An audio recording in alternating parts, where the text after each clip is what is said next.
Hello guys, कैसे हैं आप सब। उम्मीद है बढ़िया रहेंगे। मैं भी बहुत अच्छा हूँ। ठीक है, हम लोगों ने लास्ट लेक्चर में 5.3 खत्म किया था।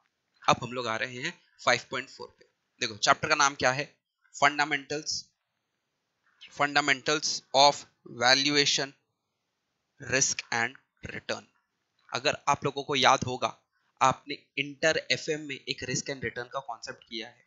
ठीक है, वही कॉन्सेप्ट है, जस्ट उसका थोड़ा सा एक्सटेंशन हमको सीखना पड़ेगा। ठीक है, तो रिस्क एंड रिटर्न का मतलब क्या होता है। जब भी हम लोग कोई भी शेयर खरीदते हैं या कहीं भी पैसा इन्वेस्ट करते हैं तो हमको क्या मिलता है, रिटर्न मिलता है। बट जहां पे हमको पैसा चाहिए वहां पे रिस्क भी होता है। ठीक है, तो हम लोग आज का टॉपिक स्टार्ट करते हैं इसी के साथ, रिस्क एंड रिटर्न। तो देखो क्या बोला, सबसे पहले हमको बोला है फंडामेंटल्स ऑफ वैल्यूएशन। ठीक है, जिसके अंदर सबसे पहले डिस्कशन किया गया है हैरी मार्कोविट्स का। याद रखना, ये नाम को आपको एमसीक्यू में जरूर पूछ सकते हैं। तो Harry मार्कोविट्स, father of modern finance. ठीक है, तो याद रखना, फादर ऑफ मॉडर्न फाइनेंस कौन है हमारे, Harry मार्कोविट्स was the first to quantify risk and use the same in portfolio decision making। ठीक है, तो जो हमारे हैरी मार्कोविट्स थे, उन्होंने फर्स्ट इंसान थे जिन्होंने रिस्क को क्वांटिफाई करने का काम किया था। ठीक है, अब मैं ये हर बच्चे को पूछता हूं, व्हाट इज रिस्क। रिस्क क्या है। जनरली बच्चों का बोलना होता है, रिस्क का मतलब होता है लॉसेस। रिस्क का मतलब क्या होता है, लॉसेस। बट ये एक्चुअल में गलत है। रिस्क का मतलब हमारा लॉसेस नहीं होता। ठीक है, जब भी हम फाइनेंस में रिस्क को डील करते हैं तो रिस्क हमको मेनली बताता है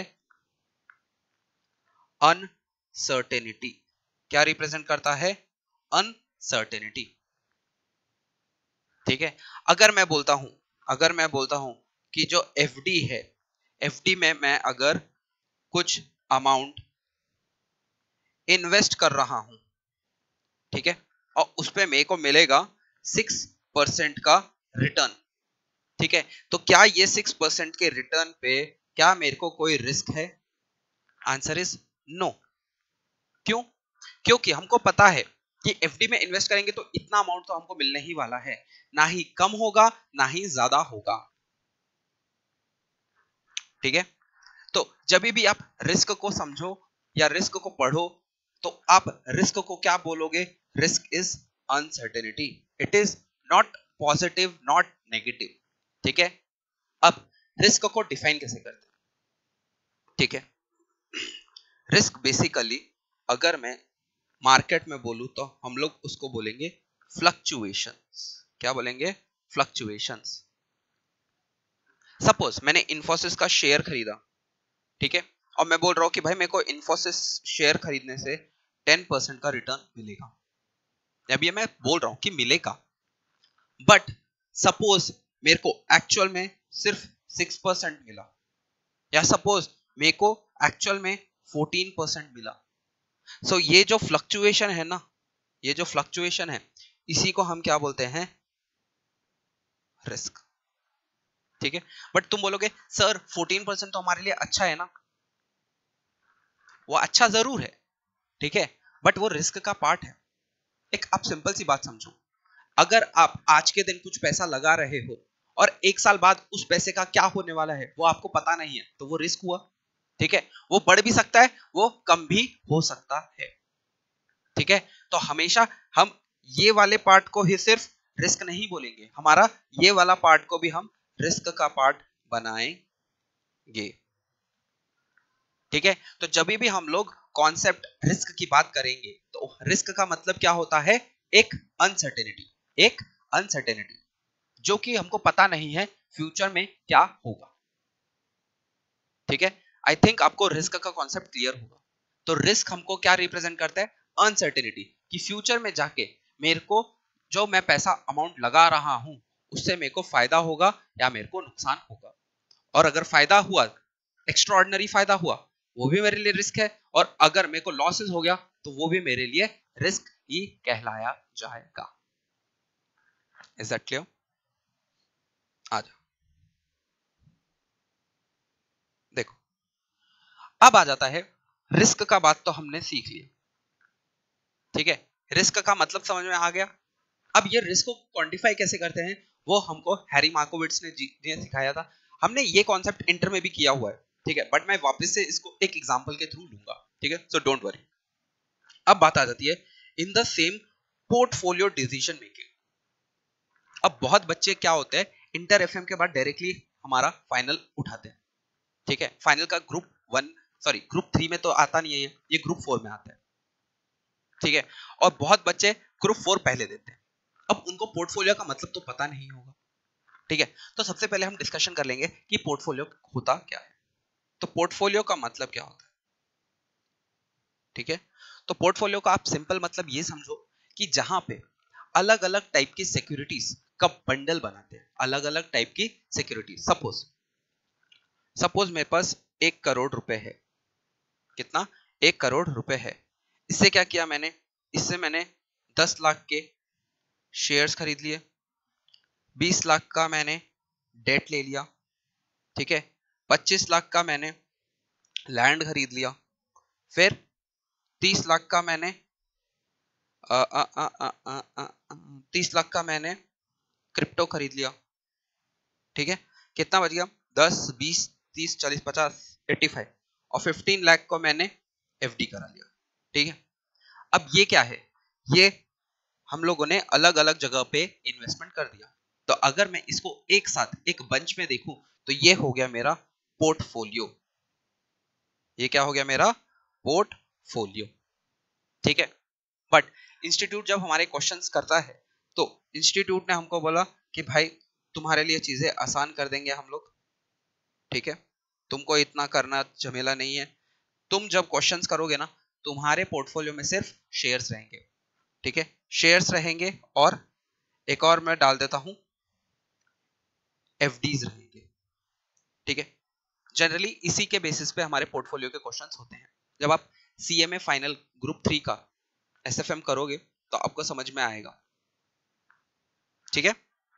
तो चलो, अब पोर्टफोलियो का मतलब समझ में आ गया। पोर्टफोलियो क्या होता है, जहां पे आप एक बंच बनाते हो जिसमें अलग अलग सिक्योरिटीज होती हैं, उसको हम क्या बोलते हैं, पोर्टफोलियो। अब ये जो पोर्टफोलियो होता है इसका हमको रिटर्न भी कैलकुलेट करना पड़ता है, रिस्क भी कैलकुलेट करना पड़ता है। अब वो कैसे करेंगे वो हम देखेंगे। क्या बोला, based on risk return criteria ही suggested ways to identify optimal portfolio, ठीक है। अब ये जो उन्होंने रिस्क एंड रिटर्न के रिलेटेड में चीजें बताई थी, उसके हिसाब से हम क्या कर सकते हैं, ऑप्टिमल पोर्टफोलियो बना सकते हैं। ऑप्टिमल पोर्टफोलियो का मतलब क्या होता है, ऑप्टिमल का मतलब होता है कि सबसे बेस्ट मतलब जहां पे हमारा मैक्सिमम रिटर्न मिल सके और रिस्क का क्या हो, मिनिमम हो। दूसरे वे में बोल दूं तो रिटर्न आपका फिक्स हो जाए और रिस्क रिस्क यानी फ्लक्चुएशन आपका उसमें कम से कम हो।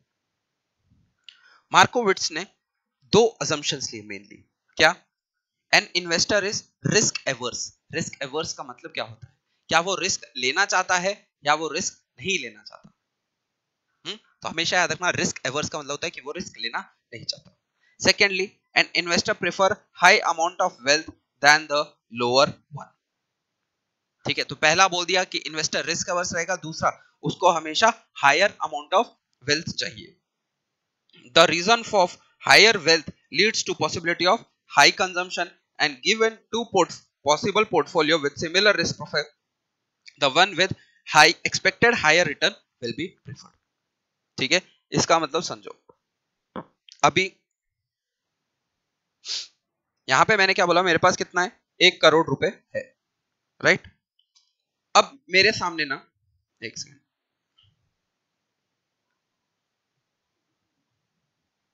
अब मेरे पास 1 करोड़ रुपए है, मेरे सामने पोर्टफोलियोज पड़े हुए हैं, मेरे सामने पोर्टफोलियोज पड़े हुए हैं। पोर्टफोलियो दिया हुआ है 1 2 3, पोर्टफोलियो देके रखे 1 2 3। जो पहला पोर्टफोलियो है ना, अगर मैंने उसमें पैसा लगाया तो मेरे को 10% रिटर्न मिलेगा, अगर दूसरे पोर्टफोलियो में लगाया तो 12% रिटर्न मिलेगा, और अगर तीसरे पोर्टफोलियो में लगाया तो मेरे को मिलेगा 15% रिटर्न, ठीक है। और रिस्क देखें तो पहले वाले का रिटर्न रिस्क है 5%, ठीक है, दूसरे वाले का रिस्क है 5%, ठीक है, और तीसरे वाले का रिस्क है 7%, ठीक है, इतना पार्ट क्लियर है। एक काम करते हैं, ये लास्ट वाले को भी 12% कर लेते हैं, तो आपको चीजें समझा सकता हूं, ठीक है। अब ये 3 पोर्टफोलियो आपके सामने हैं, आप बताओ आप कहां पे पैसा लगाने का कोशिश करोगे, ठीक है। अब सबसे पहली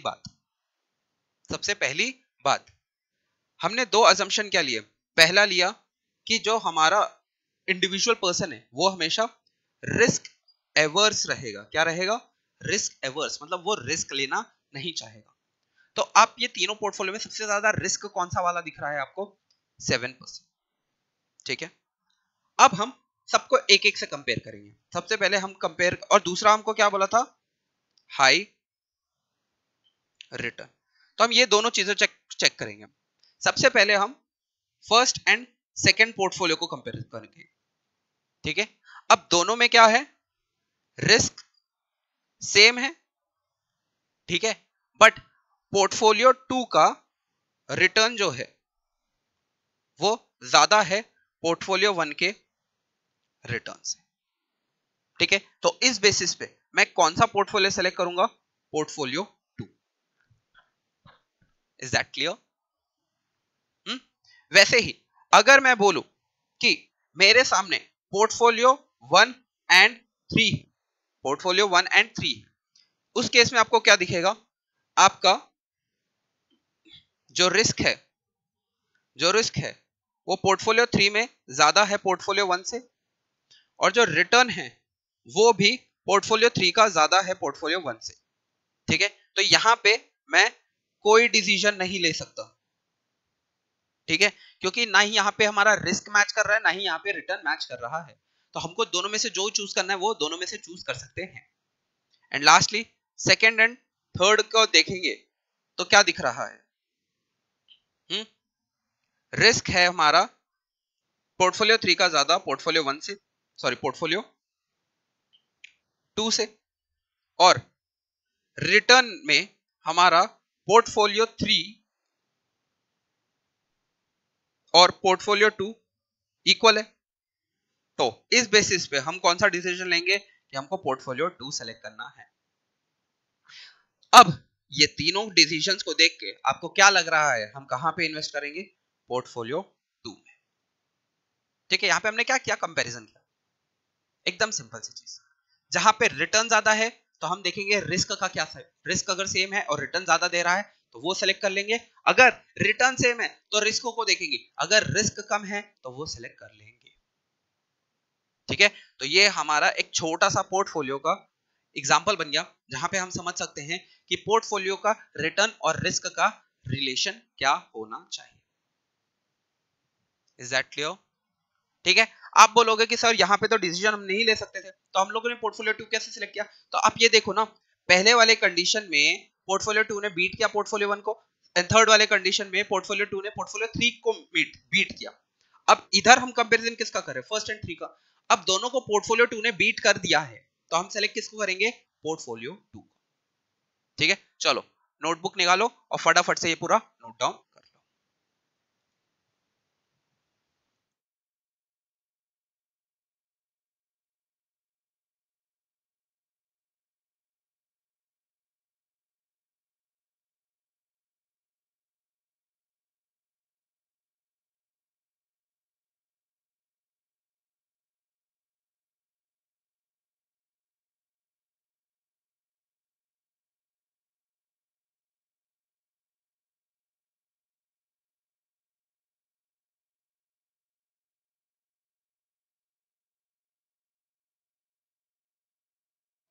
हो गया, चलो आगे बढ़ते हैं।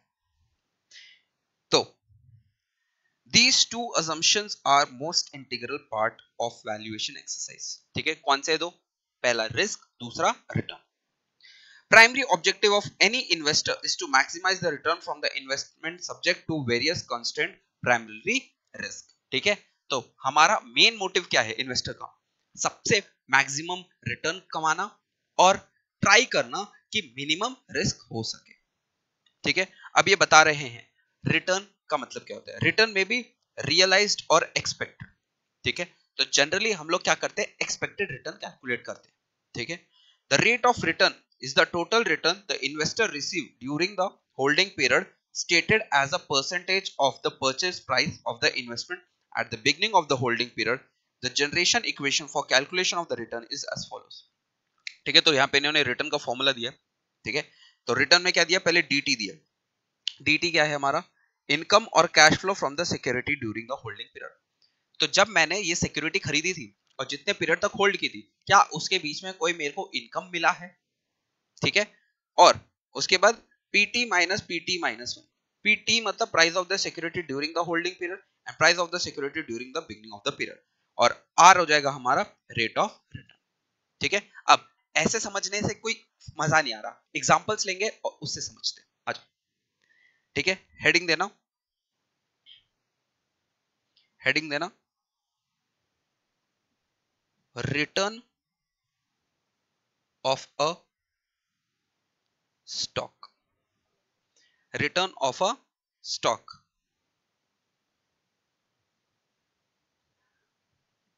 अब इसमें क्या आएगा, रिटर्न ऑफ अ स्टॉक में सबसे पहला इसका फॉर्मूला क्या बनेगा, तो पहले लिख लेते हैं फॉर्मूला। तो फॉर्मूला आता है हमारा D1 plus P1 minus P0 whole divided by P0, ठीक है। D1 क्या है हमारा, जो हमको डिविडेंड मिला है, जो हमको डिविडेंड मिला है। फिर P1 क्या होगा, प्राइस ड्यूरिंग, नहीं, price at the end of period, ठीक है। एंड P0 क्या होगा हमारा, price at the beginning of the period, ठीक है। अब एग्जांपल ले लेते हैं, एग्जांपल, एग्जांपल में ले लेते हैं mister mister Hemant purchased shares of Infosys at ₹1000 on 24th, एक काम करते हैं ऐसा कुछ 1st अप्रैल, ठीक है। During the holding period, during the holding period he receives a dividend of ₹10 per unit, ठीक है। on 1st October he sold the shares of Infosys at ₹1500, ठीक है। फाइंड द रिटर्न, ठीक है। एक फाइंड द रिटर्न कर लो, उसके बाद एंड एनुअल रिटर्न, ठीक है। ये दो चीजें कैलकुलेट करेंगे, पहला रिटर्न और दूसरा एनुअल रिटर्न, ठीक है। अब इसको टाइमलाइन के हिसाब से समझो। पहले मैंने परचेज कब किया, 1/4 को, और मैंने बेच कब दिया, 1/10 को, और इसके बीच में सपोज मेरे को कभी तो डिविडेंड मिला, सपोज 1/8 को डिविडेंड मिल गया, ठीक है। तो अब देखो, सबसे पहले हम रिटर्न कैलकुलेट करेंगे। तो रिटर्न का फॉर्मूला क्या होता है, D1 plus P1 minus P0 whole divided by P0, ठीक है। और इसको इंटू 100 कर दो, ठीक है। ऊपर नहीं दिया है तो ऊपर भी इंटू 100 डाल ही देते फॉर्मूले में, क्यों, अलग सीखेंगे। ठीक है, तो अब हमारा D1 कितना था, ₹10 प्लस P1 कितने पे एंड पीरियड में कितना था, 1500 माइनस P0 कितना था, 1000। ठीक है, और होल डिवाइडेड बाय 1000 इंटू 100, तो ये दो जीरो कट गए, तो कितना आ रहा है 510 divided by 10 which is equal to 51%। मैंने कितना कमाया, 51% इन्फोसिस का शेयर खरीद के।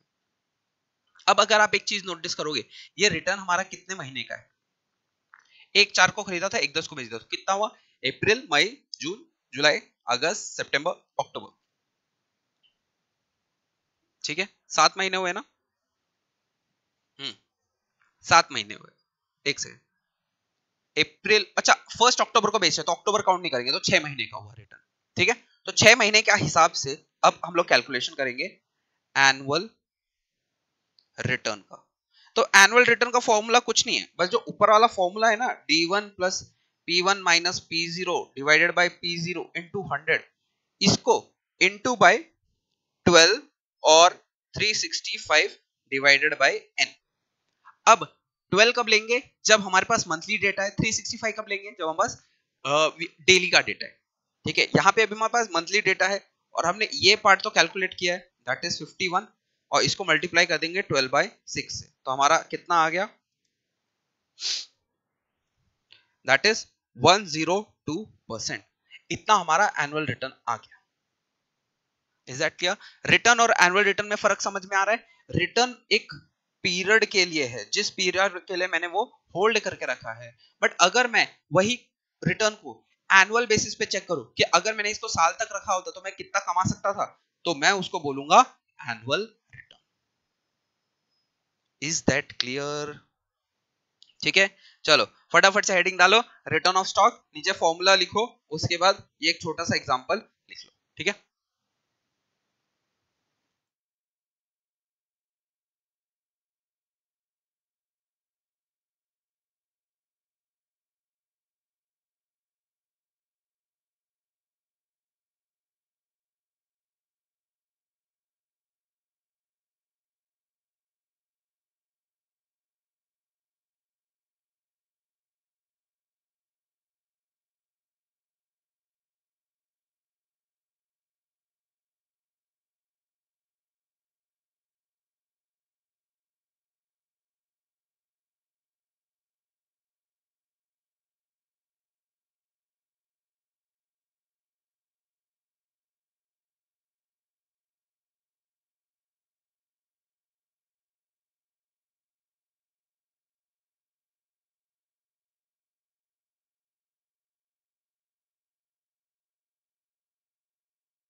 ठीक है, हो गया।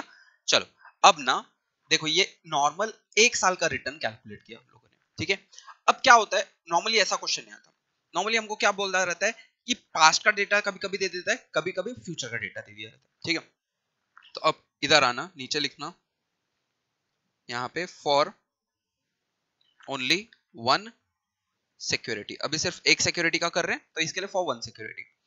अब फॉर वन सिक्योरिटी हम लोग को क्या कैलकुलेट करना है, रिटर्न। तो रिटर्न के ना दो तरीके होते हैं, एक तो हमको बेस्ड ऑन पास्ट का डेटा कैलकुलेट करना पड़ता है, या फिर हमको फोरकास्टेड डेटा दिया रहता है। क्या? Forecasted data. ठीक है, फोरकास्टेड डेटा बेसिकली हमको प्रोबेबिलिटी के फॉर्म में दिया रहता है। ओके, अब सबसे पहले तो हम पास्ट डेटा को चेक करेंगे। ठीक, अब एक कंपनी ले लेते हैं, यहां पे मैं सीधा एग्जांपल ले लेता हूं। एग्जांपल कि सपोज इन्फोसिस है, ठीक है, इन्फोसिस है। अब उसके पिछले 5 साल का डेटा दिया हुआ है और उस हिसाब से हमको पता करना है कि फ्यूचर का प्राइस या फ्यूचर का रिटर्न कितना हो सकता है। ठीक है, तो आ जाओ, ईयर ले लेना, 1 2 3 4 5, 5 साल का डेटा दिया हुआ है। यहां पे एक काम कर लेना, ईयर 0 भी ले लेना कि स्टार्टिंग ऑफ द पीरियड इतना था। ठीक है, यहां पे ले लेते हैं प्राइस, तो पहले साल का ले लेते हैं 100, फिर 120, फिर 140, फिर 130, फिर 160 एंड फिर लास्टली 180। ठीक है, प्राइस आ गया। और डिविडेंड भी कुछ मिला होगा, तो डिविडेंड भी लिख लेते हैं। डिविडेंड मिला है 2 रुपए, 5 रुपए, 3 रुपए, 7 रुपए एंड 5 रुपए। ठीक है, एक सेकेंड,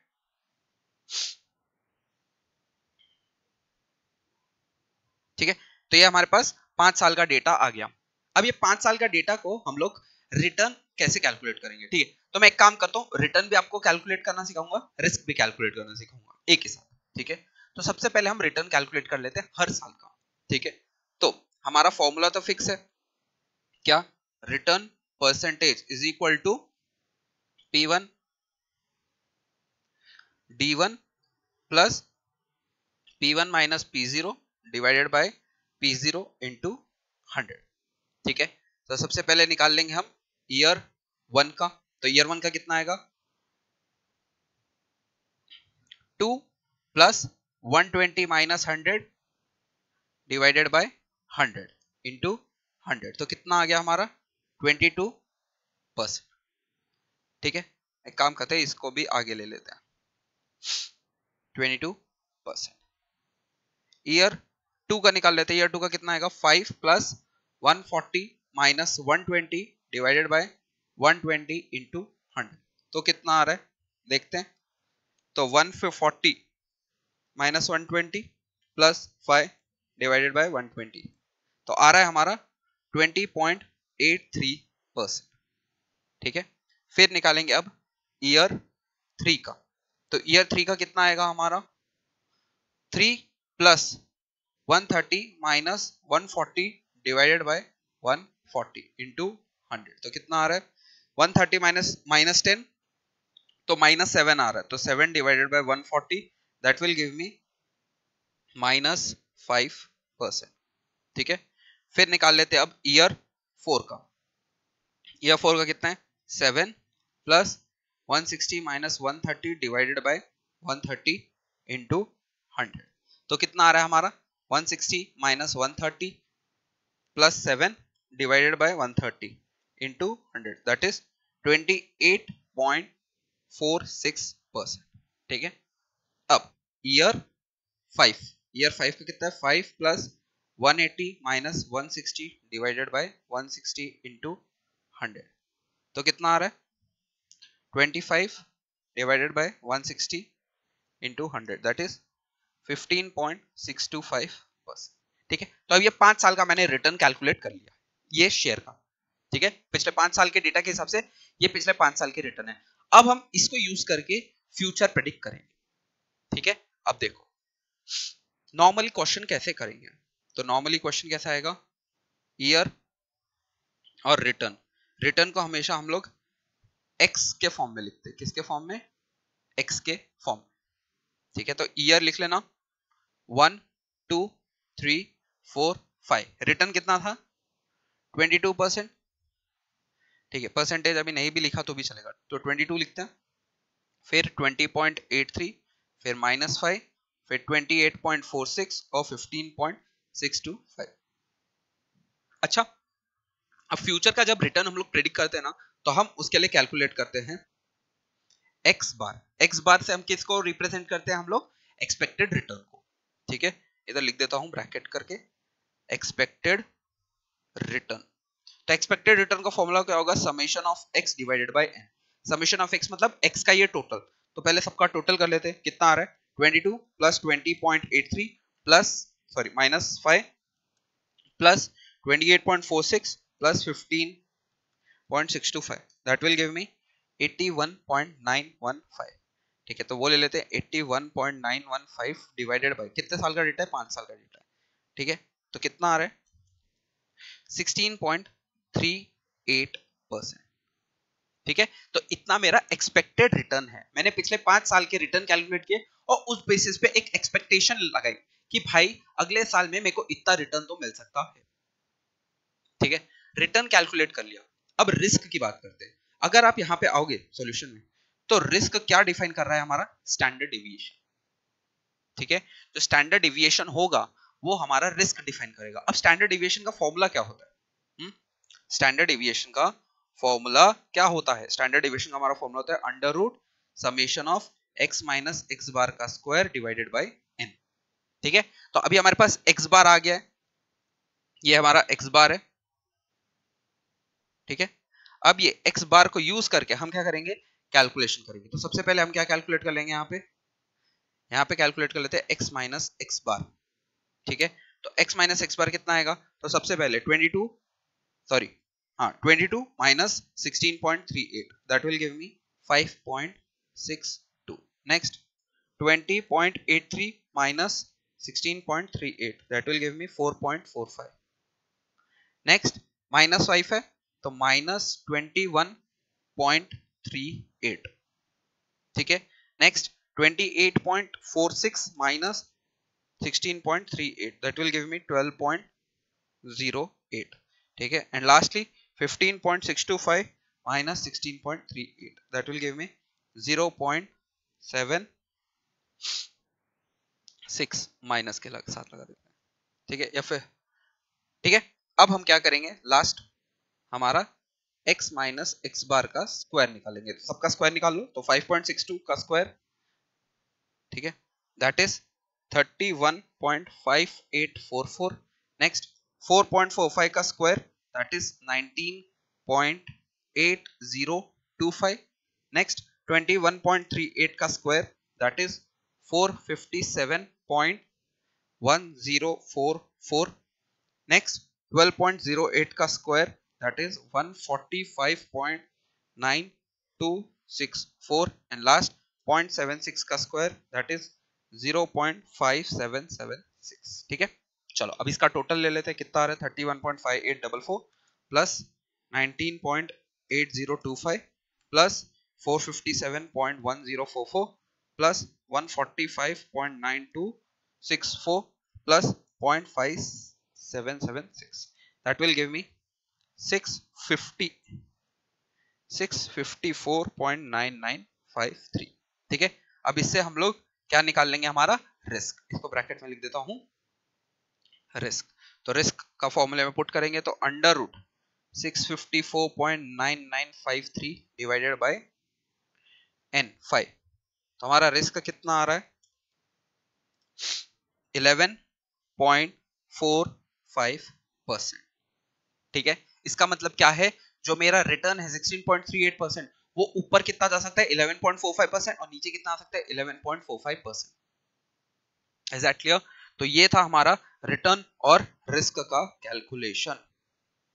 ठीक है, नॉर्मली अगर एक सिंगल सिक्योरिटी का दिया हुआ है तो हम ये कैसे करेंगे। ठीक है, तो हेडिंग डाल देना, हेडिंग डाल देना, for one security return calculate कर रहे हैं। यहाँ पे एक काम करना है, यहाँ पे हेडिंग डाल देना रिटर्न एंड रिस्क। ठीक है, क्योंकि हम दोनों ने दोनों कैलकुलेट कर चुके हैं। ठीक है, तो हमको इन्फोसिस का क्या देके रखा था, पिछले 5 साल का डेटा देके रखा था। उसके बेसिस पे हम क्या प्रेडिक्ट कर रहे हैं कि फ्यूचर का मतलब अगले साल का रिटर्न कितना मिल सकता है और उस रिटर्न को कमाने के लिए कितना रिस्क लेना पड़ेगा। Is that clear? चलो फटाफट से इसको नोट डाउन कर लो, फिर हम लोग का ये पास डेटा के हिसाब से हो गया, फिर हम फोरकास्टेड डेटा के हिसाब से कर लेंगे। चलो फटाफट से नोट डाउन करो।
ठीक है, हो गया लिख के। अब एक बात समझो, ठीक है, ये तो हमने कर लिया पास डेटा के हिसाब से कैसी चीजें होंगी। पास डेटा के हिसाब से हमने सबसे पहले तो क्या ले लिया, हमने देख लिया कि रिटर्न क्या क्या हो सकता है। अब आप देखोगे तो रिटर्न एक कांस्टेंट नहीं है, 22%, 20%, फिर -5%, फिर 28%, फिर 15%, मतलब यहाँ पे फ्लक्चुएशन बहुत ज्यादा है। अगर ना ये सिमिलर टाइप के नंबर लूंगा ना तो ये फ्लक्चुएशन हमारा कम हो जाएगा। ठीक है, तो याद रखना जो हम लोग एवरेज निकालते हैं ये हमारा बनता है एक्सपेक्टेड रिटर्न, और जो हम स्टैंडर्ड डिविएशन निकालते हैं वो क्या हमारा बनता है, risk. Is that clear?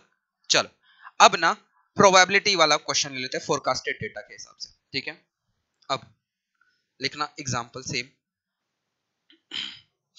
Infosys का एग्जांपल लेंगे। ठीक है, हम तीन सिचुएशन लेंगे, सिचुएशन 1, 2 एंड 3, तीन सिचुएशन है। ठीक है, अब इसमें ले लेंगे प्रोबेबिलिटी और रिटर्न।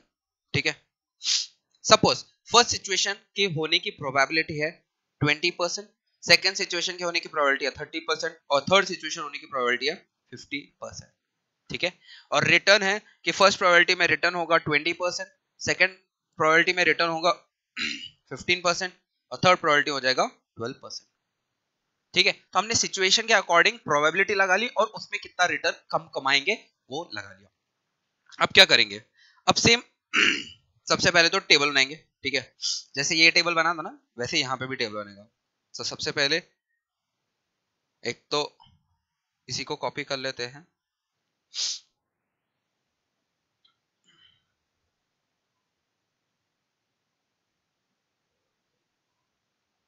ठीक है, अब ये जो है ये जो है ये हमारा क्या है, x है। ठीक है, अब हम क्या करेंगे, इसको हम नाम देंगे p। ठीक है, तो अब हम कैलकुलेट करेंगे p इंटू एक्स। ठीक है, तो जब भी यहाँ पे परसेंटेज आ रहा है ना, मैं बोलूंगा हमेशा ना प्रोबेबिलिटी को कन्वर्ट कर देना। जैसे 20% को हम ना 20% को हम लिखेंगे 0.20, 0.30 एंड 0.50। अब कैसे आप डायरेक्टली मल्टीप्लाई कर सकते हो, तो 20 इंटू 0.2 कितना आ रहा है, 4। ठीक है, next 0.3 into 15 that is 4.5, and lastly 0.5 into 12 that is 6। अब मैंने ऐसा क्यों किया, देखो प्रोबेबिलिटी भी परसेंटेज में था, रिटर्न भी परसेंटेज में था। अगर परसेंटेज परसेंटेज मल्टीप्लाई करेंगे तो हमको क्या मिलेगा, परसेंटेज स्क्वायर में आंसर मिलेगा। ठीक है, तो वो लॉजिकल नहीं है। ठीक है, इसके लिए हमने प्रोबेबिलिटी को नंबर में कन्वर्ट कर दिया। 20% मतलब 0.2 होता है। ठीक है, आप चाहो तो रिटर्न को भी कन्वर्ट कर सकते हो, बट यहाँ पे हमने रिटर्न को परसेंटेज में रखा है, तो हम लोगों ने कंसिस्टेंसी मेंटेन करने के लिए यहाँ पे भी रिटर्न को परसेंटेज के फॉर्म में ही रखा है। ठीक है, तो इसका टोटल ले लेते कितना है, 4, 10, 14.5%।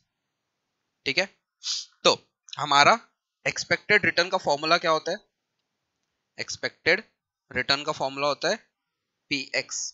क्या होगा, px। ठीक है, तो x bar is equal to कितना आ रहा है, 14.5%। तो ये हमारा रिटर्न तो आ गया।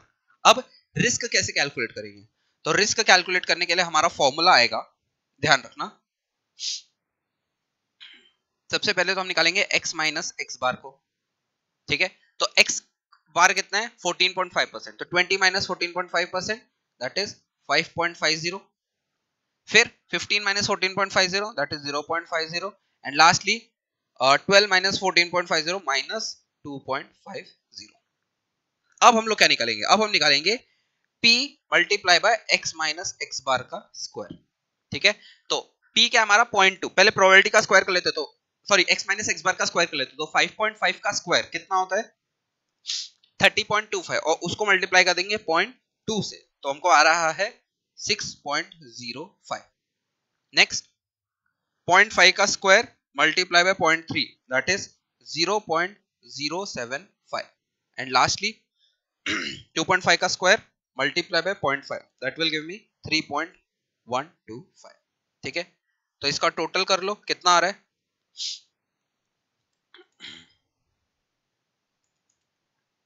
तो हमारा आंसर आ रहा है 9.25। ठीक है, तो हमारा रिस्क का फॉर्मूला होता है standard deviation is equal to under root of summation of probability into x minus x bar का स्क्वायर। ठीक है, तो हमने इसका टोटल तो ले लिया है, तो अंडर रूट ऑफ 9.25, तो कितना आ रहा है 3.04%। ठीक है, तो ये आ गया हमारा रिटर्न, ये आ गया हमारा रिस्क। ठीक है, क्लियर है। पास्ट का डेटा दिया होगा तो हम लोग रिटर्न और रिस्क कैसे कैलकुलेट करेंगे, और अगर फ्यूचर का डेटा दिया होगा मतलब प्रोबेबिलिटी वाला डेटा दिया होगा तो हम रिटर्न और रिस्क कैसे कैलकुलेट करेंगे। ठीक है, अब ये क्वेश्चंस मैंने जैसे बोला हमारे इंस्टीट्यूट ने नहीं डाले हैं, बट इंस्टीट्यूट के पास एक टाइम के बाद क्वेश्चंस पूछने की कमी हो सकती है, तो वो बोलेगा कि भाई मैंने कॉन्सेप्ट तो डाला है, तो क्वेश्चंस भी क्यों नहीं डाल सकता। ठीक है, तो चलो फटाफट से फोरकास्टेड डेटा का भी एग्जांपल नोट डाउन कर लो।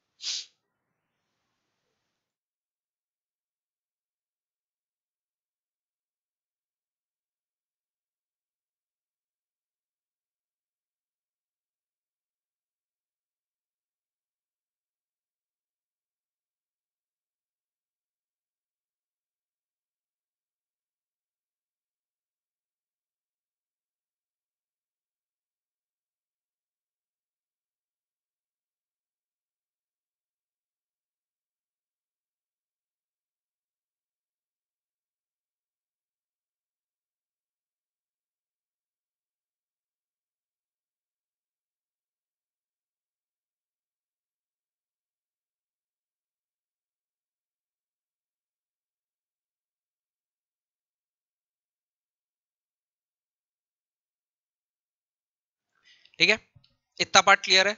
चल अब ना आ जाते हैं मॉड्यूल पे। तो हम लोगों ने रिटर्न देख लिया, रिस्क देख लिया। ठीक है, अब रिस्क के बारे में थोड़ा पढ़ लेते हैं। Risk can be defined as the chance that the actual outcome from an investment will differ from the expected outcome. ठीक है, तो मैं कितना सोच रहा हूं और मेरे को एक्चुअल में कितना मिल रहा है, उसके बीच का डिफरेंस जितना ज्यादा होगा उतना मेरे लिए रिस्क ज्यादा है। ठीक है, क्या बोलता है, risk and return go hand in hand considering investment and finance. ठीक है, risk and return are directly related to each other, higher the risk higher the expected return. ठीक है, तो ये तो हमेशा के बात बोल दी जाती है कि जितना बड़ा रिस्क लोगे उतना ज्यादा रिटर्न कमा पाओगे। ठीक है, नेक्स्ट आता है diversification of risk. Diversification of risk का मतलब क्या होता है, बेसिकली जब हम लोग सिर्फ एक सिंगल सिक्योरिटी में इन्वेस्ट ना करके अलग अलग सिक्योरिटी में इन्वेस्ट करते हैं, तो उस वजह से क्या होता है, हमारा रिस्क रिड्यूस हो जाता है। देखो क्या बोलता है, one of the most frequent method of reducing risk is by diversification. ठीक है, तो रिस्क को कम करने के लिए हम लोग क्या यूज करेंगे, diversification, that is investment in a group of securities rather than a specific stock. तो एक स्टॉक में इन्वेस्ट नहीं करेंगे, हम लोग क्या करेंगे, एक ग्रुप ऑफ सिक्योरिटीज में इन्वेस्ट करेंगे। In an efficient market, a risk-averse investor can achieve a more secured investment by investing in a combination of securities of different companies, preferably of different industry. However, the diversification benefit of reducing risk in such portfolio depend on the correlation are between expected return among the individual investments. ठीक है, तो अब एक simple सी बात समझो, जब भी आपको रिस्क को रिड्यूस करना है बाय यूजिंग डाइवर्सिफिकेशन, तो हमको चेक करना पड़ेगा कि दो सिक्योरिटी के बीच का कोरिलेशन क्या है, दो सिक्योरिटी के बीच का कोरिलेशन क्या है। ठीक है, hence in order to reduce risk investor hold a diversified portfolio which might include equity, bond, saving account, real estate, bullion etcetera and so on. ठीक है, that is an investor should not keep all eggs in one basket. Clear है क्या। तो theoretical wise आप ये समझो, diversification of risk का मतलब क्या है, अगर मैं एक सिक्योरिटी में ही इन्वेस्ट कर रहा हूं, ठीक है, तो वो सिक्योरिटी से क्या होगा, मैं पे रिस्क बहुत ज्यादा रहेगा। बट अगर मैं दो से एक और सिक्योरिटी को लेकर आ जाता हूं तो क्या होगा, तो ऐसा होगा कि एक बढ़ेगा तो एक गिरेगा। तो ये क्या कर रहा है, जो बढ़ रहा है वो जो गिर रहा है उस रिस्क को क्या कर रहा है, नलिफाई कर देगा। ठीक है, अब यहां पे एक इन्होंने नया कॉन्सेप्ट लेके आया, that is R. R means को रिलेशन।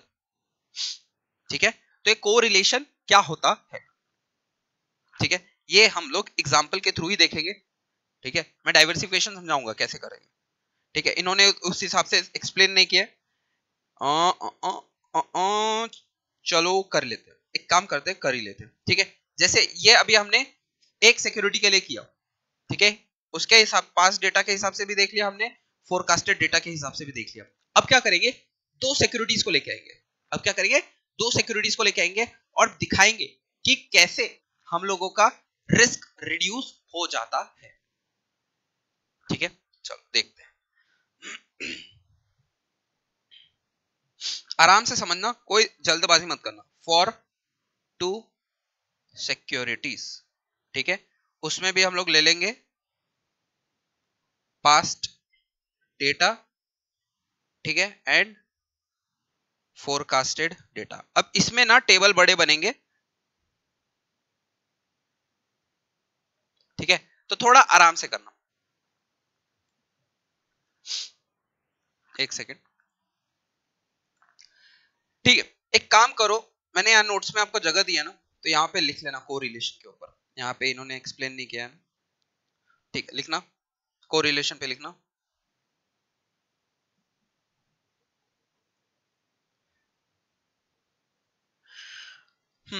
तो कोरिलेशन का फॉर्मूला होता है हमारा R of A comma B, R bracket में ए कॉमा बी, मतलब हम कोरिलेशन बता रहे हैं एक ए सिक्योरिटी का बी सिक्योरिटी के साथ। तो क्या बनेगा, covariance, covariance of A comma B divided by very standard deviation of A into standard deviation of B, ठीक है। Is that clear? ये अपना एक कोरिलेशन का फॉर्मूला रहेगा।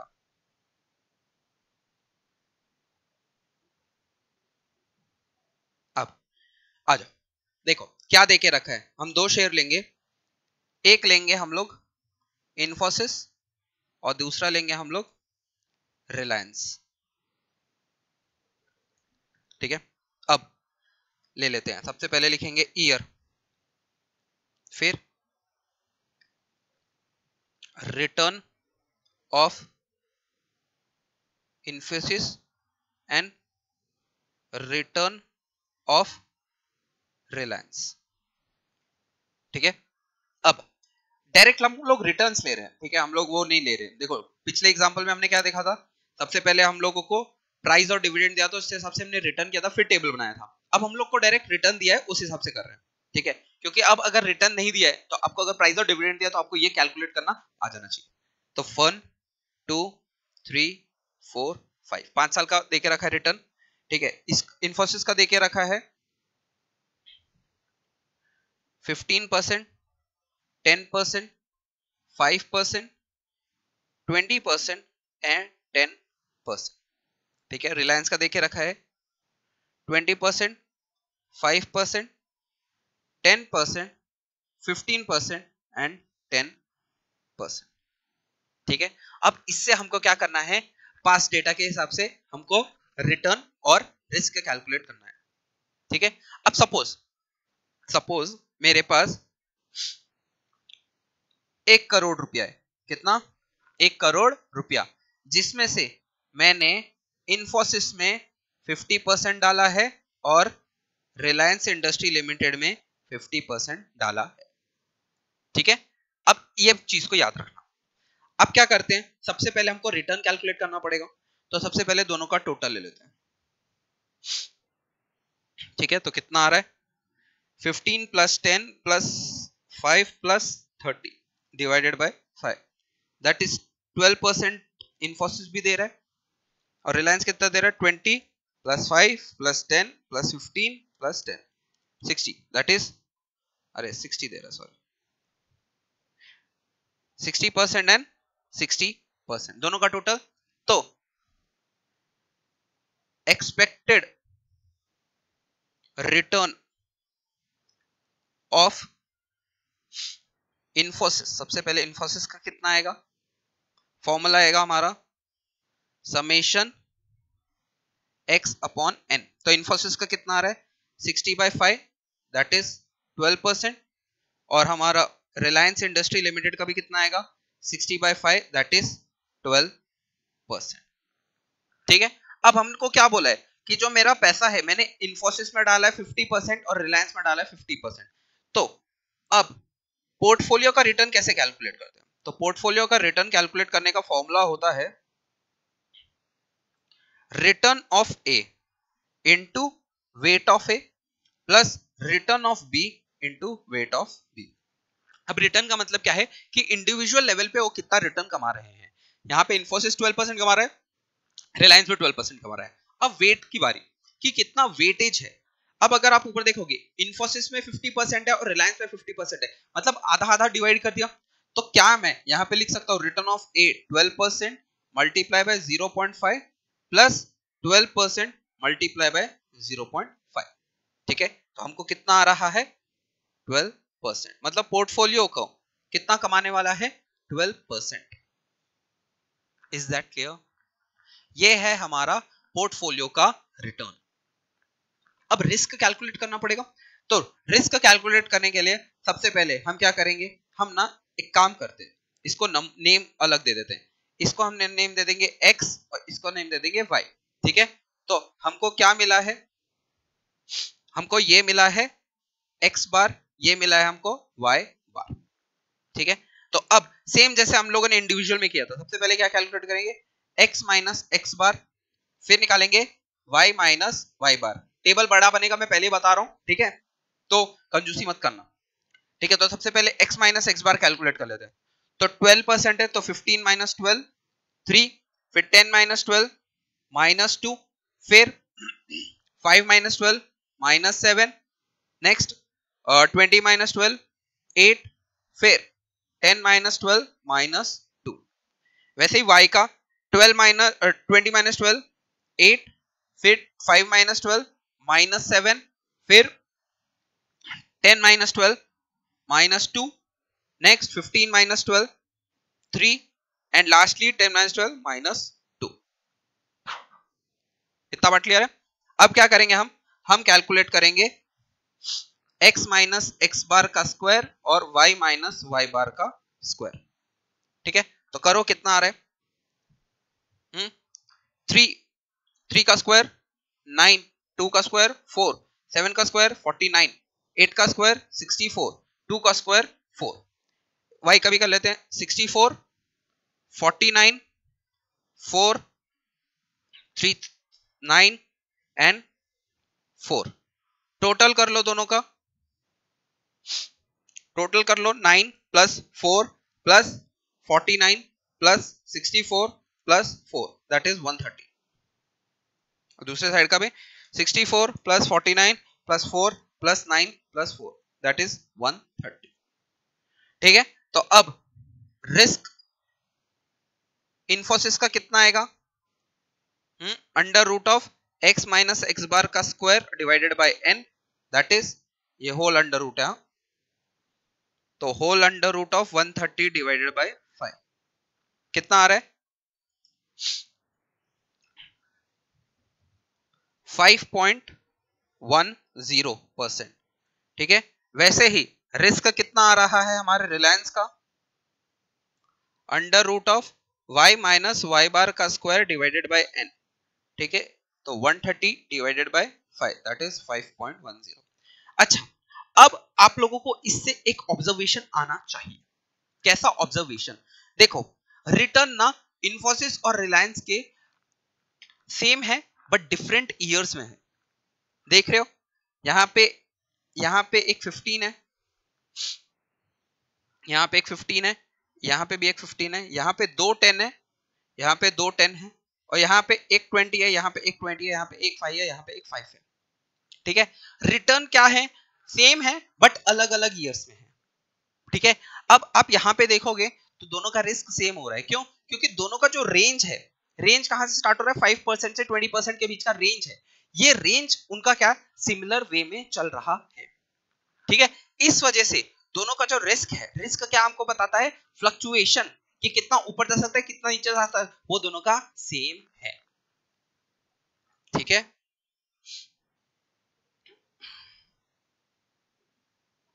अब आ जाते हैं रिस्क पे। तो रिस्क का फॉर्मूला क्या होता है? रिस्क का फॉर्मूला होता है सेम। अभी देखो, आपको रिटर्न में कैसा था, दोनों का इंडिविजुअल रिटर्न कैलकुलेट किया, फिर उसको वेट से मल्टीप्लाई कर दिया। सेम रिस्क में क्या करोगे, under root of weight of A square into risk of Infosys, ऐसा अभी के लिए स्क्वायर लिख रहा हूं आपको समझने के लिए, plus weight of B square into risk of RIL square. क्या बस इतनी ही बात रहेगी? Answer is no, answer is no, इतनी ही बात नहीं रहेगी। क्यों? अब मैं 2 शेयर में इन्वेस्ट कर रहा हूं, तो there is a thing which is correlation, diversification, है ना। अभी हम लोगों ने देखा ना, अगर आप एक से ज्यादा शेयर में इन्वेस्ट करोगे तो आपको किसका फायदा मिलेगा? कोरिलेशन का। ठीक है, बेसिकली आप क्या कर रहे हो, अपने पैसे को डाइवर्सिफाई कर रहे हो, अलग अलग जगह पे पैसा लगा रहे हो, तो उससे आपको क्या होगा? फायदा होगा। ठीक है, तो अब हम क्या कैलकुलेट करेंगे? कोवेरियंस। ठीक है, तो अब इसके आगे फॉर्मूला क्या बनता है? Plus two times of weight of A, weight of B, फिर risk of A, risk of B, into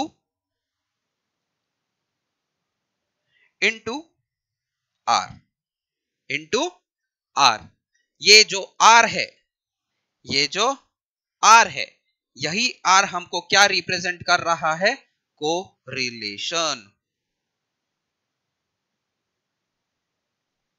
ठीक है, चलो ये पहले आर निकालना है। आर के लिए हमको क्या कैलकुलेट करना पड़ेगा? कोवेरियंस। तो कोवेरियंस पहले कैलकुलेट करेंगे, तो सबसे पहले ना हमको एक टेबल में एक्स्ट्रा कॉलम ऐड करना पड़ेगा, x minus x bar into Y minus Y bar. ठीक है, चलो इसको कैलकुलेट कर लो कितना आ रहा है। तो 3 8 जा 24, फिर 2 7 जा 14, फिर 7 2 जा 14, फिर 8 3 जा 24, फिर 2 2 जा 4। कितना हो रहा है? 24 plus 14 plus 14 plus 24 plus 4, that is 80। ठीक है, तो कोवेरियंस कितना आ रहा है? तो कोवेरियंस का फॉर्मूला लिखना है यहाँ पे,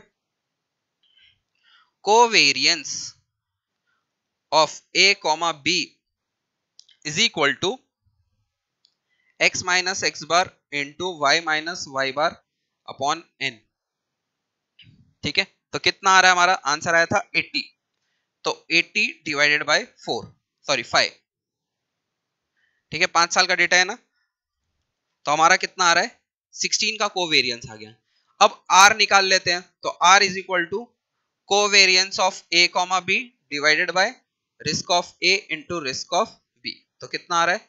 16 डिवाइडेड बाय 5.1 इंटू 5.1, तो कितना आ रहा है?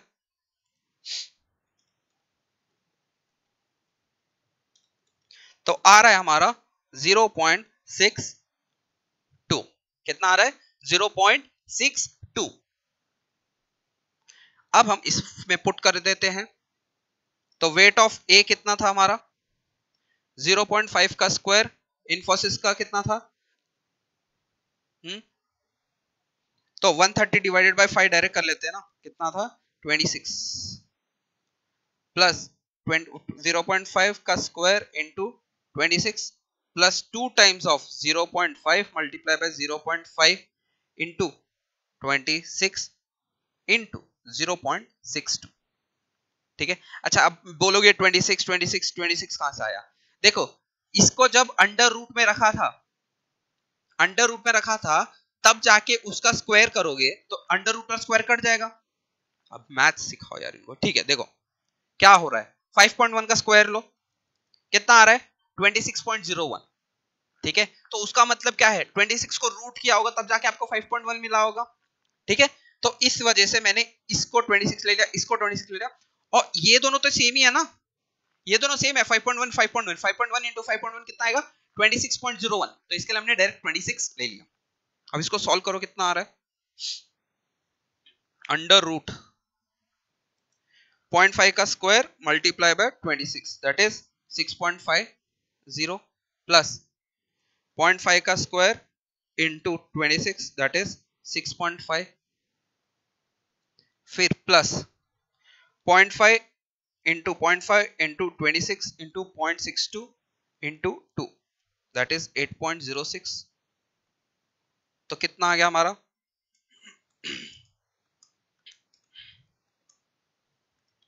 तो आ गया हमारा 4.59%।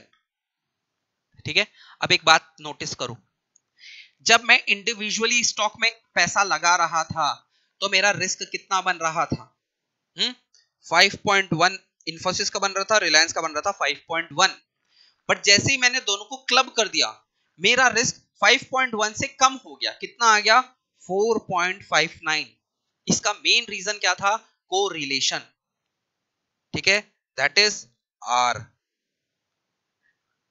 ठीक है अब नोट्स में आना यहां लिख लेना आर रेंजेस फ्रॉम -1 to 1 ठीक है if r is equal to -1 full risk is eliminated ठीक है और if r is equal to +1 no risk is eliminated is that clear ठीक है देखो इसको टेंशन में मत लो ये जस्ट मैं आपको सिखा रहा हूं कि अगर गलती से इंस्टीट्यूट ने पूछ लिया क्योंकि ये हमारा एसएफएम का पार्ट है ठीक है ये यहाँ पे इसके लिए बताना पड़ रहा है क्योंकि कॉन्सेप्ट दिया हुआ है अगर कॉन्सेप्ट दिया है तो इंस्टीट्यूट आपको इस पे टेस्ट कर सकता है ठीक है तो मैं नहीं चाहता कि अगर क्वेश्चन आए और आप लोगों को सामने कुछ पूरा ब्लैंक हो तो वैसा नहीं चलेगा कुछ तो आना चाहिए कुछ तो आप लिख के आओ ठीक है चलो जल्दी से पास डेटा हेडिंग डाल देना फॉर 2 सिक्योरिटीज और ये फटाफट से नोट डाउन कर लो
हो गया।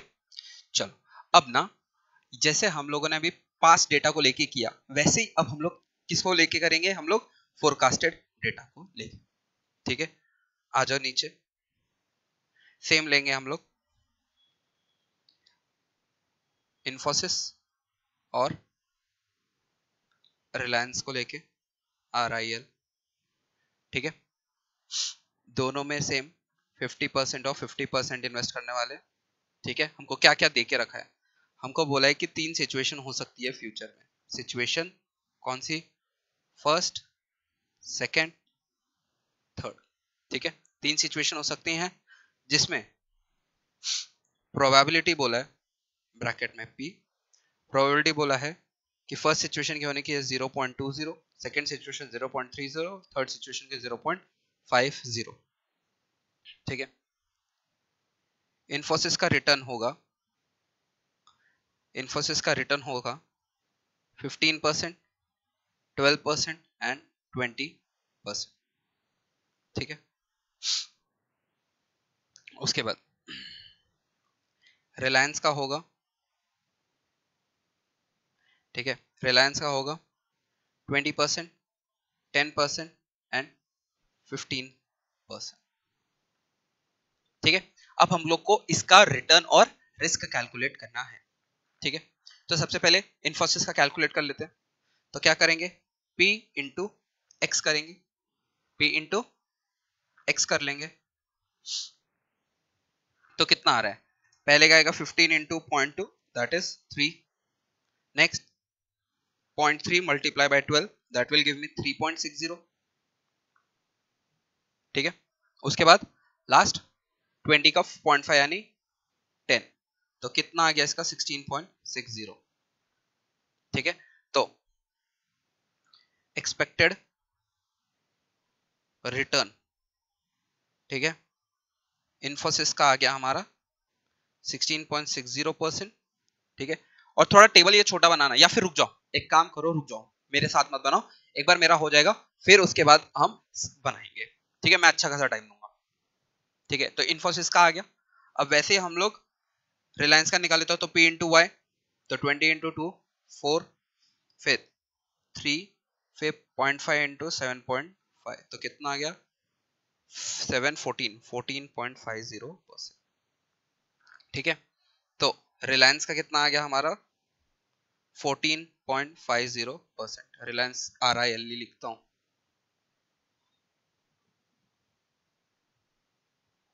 ठीक है, RIL। अब एक्सपेक्टेड रिटर्न आ गया इंडिविजुअल स्टॉक का। अब क्या करेंगे हम लोग, पोर्टफोलियो का रिटर्न निकाल लेते हैं। तो पोर्टफोलियो का रिटर्न कितना आएगा, तो हमारा सेम फॉर्मूला रहेगा इधर, weight of A into return of A plus weight of B into return of B। तो वेट ऑफ A कितना है 0.50 multiply by return of A कितना है 16.60 प्लस 0.50 मल्टीप्लाई बाय 14.50। ठीक है, तो कितना आ गया 16.6 multiply by 0.5 that will give me 8.30 plus 14.5 multiply by 0.5 7.25। ठीक है, तो हमारा रिटर्न कितना आ गया 15.50%। ठीक है, तो पोर्टफोलियो का रिटर्न कितना आ रहा है 15.50। अब क्या निकालेंगे हम लोग, ठीक है, इंडिविजुअल रिटर्न, इंडिविजुअल का रिस्क निकालेंगे। तो रिस्क निकालने के लिए क्या करेंगे, सबसे पहले x माइनस एक्स बार निकालेंगे। ठीक है, फिर y माइनस वाई बार निकालेंगे, फिर p into x minus x bar का स्क्वायर निकालेंगे, फिर p into Y minus Y bar का स्क्वायर निकालेंगे। ठीक है, तो x माइनस एक्स बार कितना आ रहा है, तो x कितना है 16.6, तो 15 माइनस 16.6 माइनस 1.60। ठीक है, next 12 minus 16.6 that is minus 4.60 and last 20 minus 16.6 3.40। ऐसे ही y का निकाल लो, 14.5 दिया है तो 5.50, नेक्स्ट माइनस 4.50, नेक्स्ट 0.50।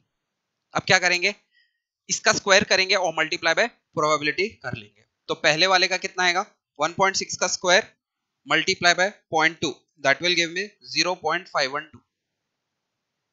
ठीक है. नेक्स्ट 4.6 का square multiply by 0.3 that will give me 6.348. Next 3.4 का square multiply by 0.5 that is 5.78. ठीक है. तो 0.512 प्लस 6.348 प्लस 5.78 टोटल आ गया हमारा 12.64.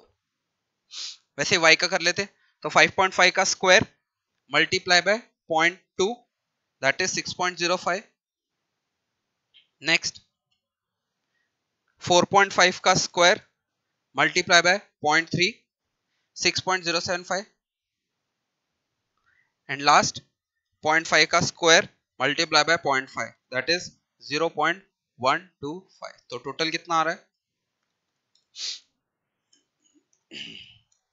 12.25. ठीक है. तो अब रिस्क का फॉर्मूला क्या होगा. रिस्क का फॉर्मूला हमारा सेम था. Risk is equal to under root of summation of p into x minus x bar का स्क्वायर. तो कितना है अंडर रूट ऑफ 12.64. तो कितना आ रहा है 12.6 होगा 3.56%. ठीक है. ये आ गया हमारा इन्फोसिस का. फिर RIL का कितना आएगा under root of summation of p into Y minus Y bar का स्क्वायर. तो कितना आ रहा है अंडर रूट 12.25 का 3.50%. ठीक है. तो ये आ गया हमारा इंडिविजुअल स्टॉक का रिस्क. ठीक है. इतना पार्ट क्लियर है. अब देखो अभी एक और बनेगा. कौन सा. अब हमको पोर्टफोलियो का रिस्क निकालना है. राइट. तो पोर्टफोलियो के रिस्क के लिए हमारा फॉर्मूला क्या होगा वही वाला बड़ा वाला फॉर्मूला होगा under root weight of A square into risk of A square plus weight of B square into risk of B square plus 2 times of weight of A weight of B risk of A risk of B into R. R क्या बताया था मैंने को relation. ठीक है. तो सबसे पहले आर कैलकुलेट करने के लिए हमको क्या चाहिए कोवेरियंस. ठीक है. तो सबसे पहले हम क्या कैलकुलेट करेंगे covariance of A comma B. तो इसका फॉर्मूला क्या होगा summation of p into x minus x bar into Y minus Y bar. ठीक है. तो हम इधर कैलकुलेट करेंगे p into x minus x bar into Y minus Y bar. ठीक है. देखो एक एक करके ध्यान से देखना. p कितना है पहले वाले में 0.2 मल्टीप्लाई बाय 1.6 मल्टीप्लाई बाय 5.5. ठीक है. तो कितना आ रहा है 1.76. बट ये माइनस में आएगा माइनस 1.76. क्यों माइनस में आएगा क्योंकि ये देखो x वाली की साइन देखो माइनस में है. Is that clear. वैसे सेकंड वाले का 0.3 multiply by 4.6 multiply by 4.5 that will give me 6.21. Positive रहेगा. Next 3.4 multiply by 0.5 multiply by 0.5 that is 0.85. ठीक है. टोटल कर लो कितना आ रहा है 1. सेकेंड कुछ तो गलत हुआ. 4.6 multiply by 4.5 multiply by 0.3 correct तो है. ठीक है. तो कितना आ रहा है 6.21 प्लस 0.85 माइनस 1.76. तो आ रहा है हमारा 5.30. ठीक है. तो कोवेरियंस आ गया हमारा 5.30. अब आर निकाल लेते हैं. तो आर का फॉर्मूला क्या था covariance of A comma B divided by risk of A into risk of B. तो 5.30 डिवाइडेड बाय 3.56 इंटू 3.50. ठीक है. तो कितना हो रहा है 5.3 divided by 3.56 multiply by 3.5 divide equal to multiply by 5.3 that is 0.43. ये आ गया हमारा आर. अब ये आर को इधर पुट करेंगे तो कितना आ रहा है तो होल अंडर रूट ऑफ, सबसे पहले 0.5 का स्क्वायर इंटू बाय 12.64 प्लस 0.5 का square into 12.25 plus 2 into 0.5 0.5 3.56 3.5 into R कितना था 0.43 0.43। ठीक है, तो कितना आ रहा है 0.5 का square multiply by 12.64 that is 3.16 plus 0.5 का square multiply by 12.25 that is 3.06। ठीक है, आगे 0.5 का square multiply by 3.56 multiply by 3.5 multiply by 0.43 multiply by 2 that is 2.68। ठीक है, अब टोटल ले लो कितना आ रहा है 3.16 प्लस 3.06 प्लस 2.68, इसका अंडर रूट 2.98%। ठीक है, तो कंपेयर करो, जब हम लोग सिर्फ इन्फोसिस में इन्वेस्ट करते हो रिस्क कितना था 3.56, अगर रिलायंस में करते तो 3.5, बट दोनों के कॉम्बिनेशन में कर रहे तो कितना आ रहा है risk 2.98। This is the difference of diversification. ठीक है, क्लियर है क्या? चलो पहले ना ये फटाफट बना लो, फिर एक समरी में आपको समझा देता हूँ, मेरे को पता है बहुत बच्चों को ये दिमाग में गया नहीं। ठीक है, तो एक बार पहले लिख लो, फिर एक बार सामने होंगी ना चीजें, फिर मैं आपको एक्सप्लेन करूंगा, फिर आराम आराम से समझना। ठीक है, तो चलो सबसे पहले टेबल बना लो, फिर फटाफट से नीचे का जो भी पार्ट है वो नोट आउट कर लो।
ठीक है, हो गया लिख के सबका? एक सेकंड है ना।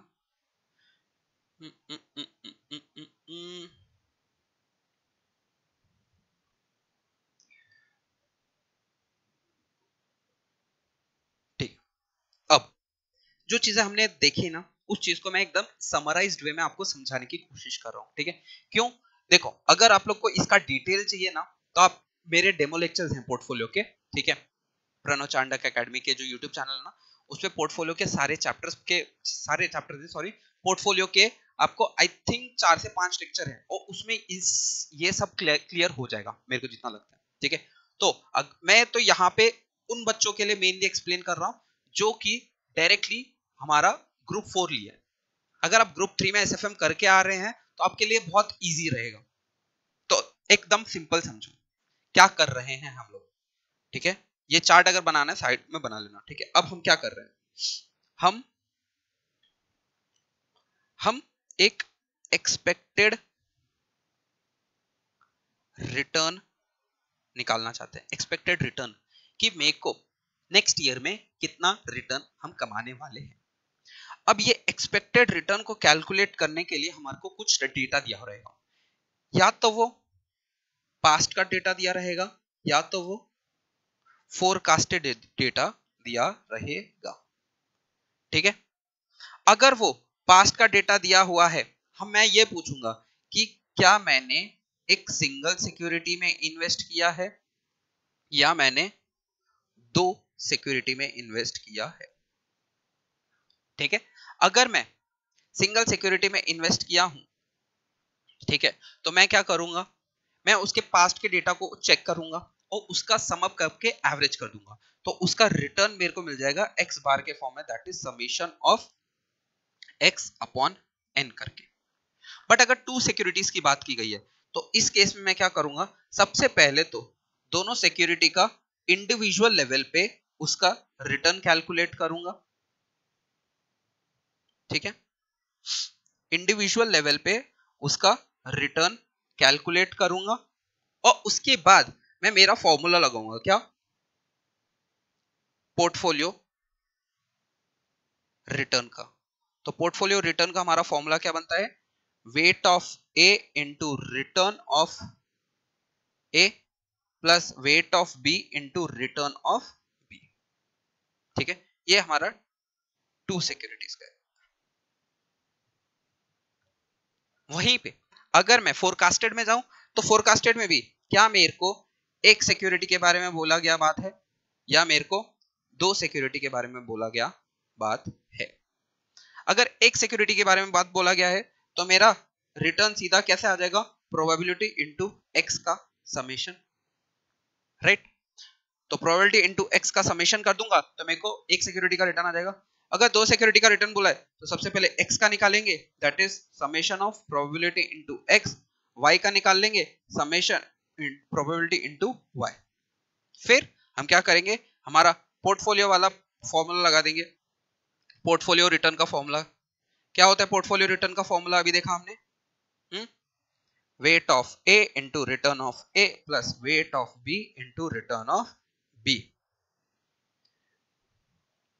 ठीक है, रिटर्न के केस में कोई भी दिक्कत नहीं है। हमारा मेन इशू कहां पे आता है, रिस्क के केस में। ठीक है, तो रिस्क के केस में हम ये देखते हैं, ठीक है, रिस्क के केस में हम ये देखते हैं, ठीक है, कि वो पास्ट डेटा का डेटा दिया हुआ है या फिर हमको फोरकास्टेड डेटा दिया हुआ है। अगर पास्ट का डेटा दिया है तो हम क्या करेंगे, हमारे को सबसे पहले अगर एक सिक्योरिटी का निकालना है या 2 सिक्योरिटी का निकालना है।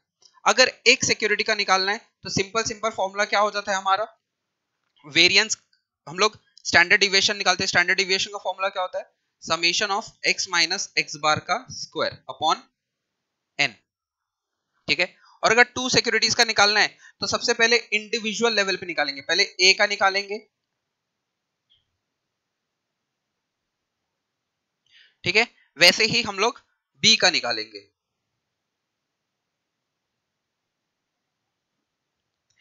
ठीक है, एक बार हमने इंडिविजुअल लेवल पे a और b का रिस्क निकाल लिया, फिर हम पोर्टफोलियो का रिस्क निकालते हैं। ठीक है, तो पोर्टफोलियो के रिस्क का फॉर्मूला क्या होता है, बड़ा सा फॉर्मूला है अपना, क्या, weight of A square into risk of A square plus weight of B square into risk of B square plus weight of two times of weight of A, weight of B, risk of A, risk of B into R. ठीक है, और ये are क्या represent करता है, हमारा को relation. ठीक है, अगर फोरकास्टेड डेटा दिया हुआ है तो क्या पूछेंगे, एक सिक्योरिटी का है या दो सिक्योरिटी का है। अगर एक सिक्योरिटी का है तो डायरेक्ट उसी का निकाल लेंगे, रिस्क क्या आएगा, summation of probability into x minus x bar का स्क्वायर। ठीक है, अगर दो सिक्योरिटी का है तो इंडिविजुअली पहले निकालेंगे ए का, under root of summation of p into x minus x bar का स्क्वायर। ठीक है, और दूसरे का फिर b का, under root summation of p into Y minus Y bar का स्क्वायर। ठीक है, बस इतना ही है। ठीक है, उसके बाद सेम हम लोग पोर्टफोलियो रिस्क का फॉर्मूला फॉलो कर लेंगे। अभी आर को कैसे कैलकुलेट करेंगे। ठीक है, अब आर को कैलकुलेट करने के लिए, कोरिलेशन को कैलकुलेट करने के लिए हम पूछेंगे, क्या हमको पास्ट का डेटा दिया हुआ था या हमको फोरकास्टेड डेटा दिया था। ठीक है, अगर पास्ट का डेटा दिया था हम क्या करेंगे, सबसे पहले तो कोवेरिएंस कैलकुलेट करेंगे। तो covariance of A comma B का यहाँ पे फॉर्मूला क्या होगा, summation of X minus x bar into Y minus Y bar upon N. और फोरकास्टेड का बोला है तो कोवेरिएंस का फॉर्मूला क्या हो जाएगा, ए कॉमा बी का summation of P into x minus x bar into Y minus Y bar. ठीक है, अब इसके बाद आर का फॉर्मूला लगाएंगे, दैट इज कोवेरिएंस ऑफ, दोनों के लिए सेम रहेगा तो एक बीच में लिख देते हैं, R is equal to covariance of A comma B under root of divided by risk of A into risk of B. जो हमने दो सम में सॉल्व किया उसका ये समरी वर्जन था। Is that clear. ठीक है, तो देखो ये मैंने जानबूझ के आपको फॉर्मूला साइड में लिख के दे दिया, और मैं बता रहा हूं क्वेश्चंस आते हैं ना, ये स्टैंडर्ड फॉलो होता है, इसके कॉलम्स भी फिक्स रहते हैं कि इसके इतने ही कॉलम बनने वाले, कोई एडिशनल कॉलम नहीं बनता। ठीक है, हर कॉलम के पीछे एक ना एक लॉजिक रहता है। Is that clear. ठीक है, चलो फटाफट से ये समरी पार्ट नोटबुक में नोट डाउन कर लो। ये उन लोगों के लिए, बच्चों के लिए मेजरली जो कि डायरेक्टली ग्रुप 4 उठा रहे हैं। अगर आप ग्रुप 3 करके ग्रुप 4 में आ रहे हैं तो यार ये आपके लिए बहुत ईजी है। ठीक है, आपको मेरे को बताने की जरूरत नहीं है क्योंकि आपने एसएफएम क्लियर कर चुका है। ठीक है, तो चलो फटाफट से इसको नोट डाउन कर लो।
ठीक है।